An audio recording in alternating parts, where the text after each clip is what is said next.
What's going on? First off, let me say Happy New Year, as this is the first video of the new year 2021.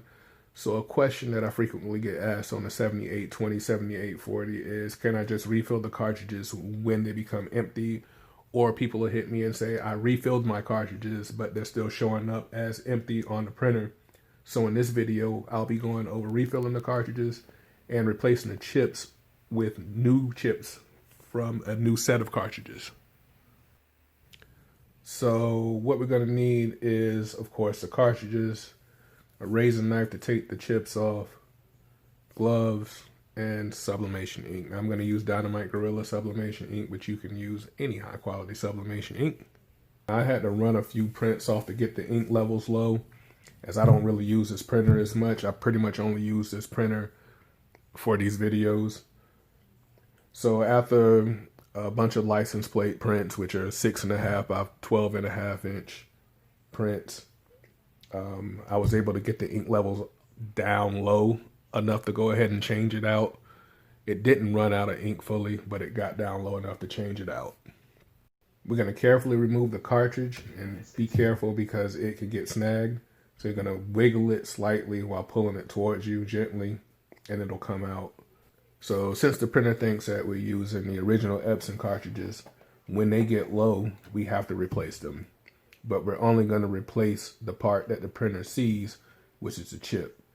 So just like we did with the initialization cartridges, we're going to take each chip from each color. Once the chips are replaced, we'll fill them with ink and place them back into the printer. And now the ink level should read as full. And you can go on printing as usual. Now, the reason you can't just fill them up and put them back in is because, remember, you're using chips from the original Epson cartridges. They're one-time use chips. They don't reset like the third-party chips that you use in the 7710 or the 7720. Those are auto reset chips. They don't make auto reset chips for these 812 cartridges. At least not yet, they don't.